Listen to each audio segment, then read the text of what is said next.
So what are you allowed to tell us about the next season? The newspaper article has changed. The date has changed, moved up by like 5 years, I think, and that's all leading towards Crisis. The Monitor shows up very early on in our season and tells us that the universe is in jeopardy, and in order to save the universe, Barry Allen's going to have to die. So there's that. And right out of the gates, we're kind of seeing what the fallout is from Nora's vanishing. And the different ways that Barry and Iris are both kind of not dealing with it in the best possible way. So that's kind of where we pick up. So how is that, like, you know, just lost your daughter and now you're going to stress your wife out again because you're possibly... Yeah. What is that dynamic like? It's, you know, Iris is very Iris in her resolve when we find this information out, and Barry kind of finds his strength in her and trying to kind of figure out whatever we're going to do next. I think Barry is probably a little more shaken, to be honest, than Iris when we get this news, and she kind of snaps him out of that and makes him realize, like, this is huge, and let's focus on what we need to focus on and figure out what to do next. You know? With the Arrow ending, do you feel like the Flash responsibility inside the Arrowverse increases? No.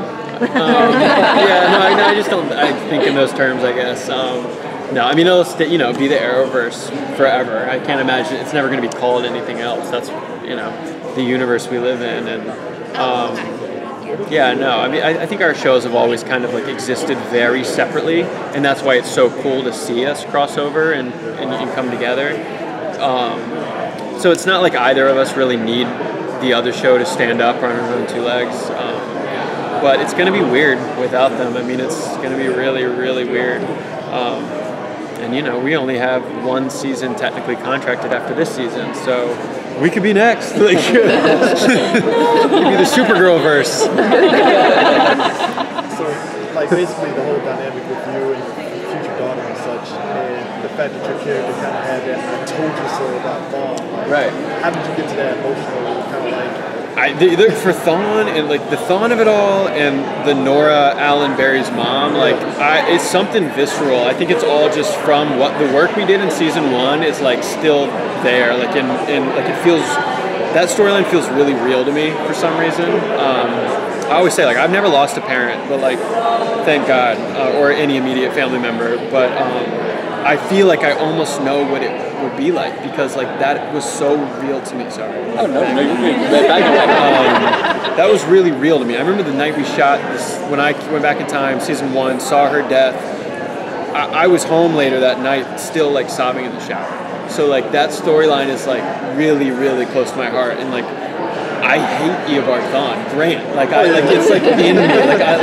Like so there's no challenge in getting there when it comes to the Thawne storyline or the Nora Allen storyline. You just see it like, I told you so. I love that stuff. Yeah.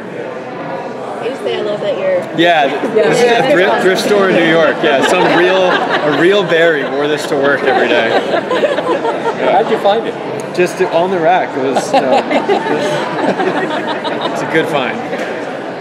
What fun and different kind of episode do you want to have this season? I always, we haven't done much of it where the bowling stuff we did, the karaoke stuff, and like you don't need a whole episode devoted to that. It's just like even we could have a crazy action-packed traumatic episode and just have like a fun, karaoke scene to open it up. Like I like that kind of stuff, just to see us like kind of letting loose and not doing anything that has to do with being Team Flash, but just kind of hanging out, and then see it lead into some craziness. Like that's fun. We haven't done a lot of that. I feel it's just been drama and craziness for like the whole season. Last question, please. Yeah. Something, Talk about how Barry will deal with the fact that Oliver traded his life for him. Well, yeah, Barry's not aware of that at this point. So I think that's part of like when the Monitor shows up and says Barry Allen's going to die. I mean, he knows nothing. He doesn't know that Oliver's had that conversation with him. He doesn't. So I think we're both kind of on islands at this point, thinking like we're both doomed, Barry doesn't know about that deal that they made. All right, cool. Thanks, guys. Thank you so much.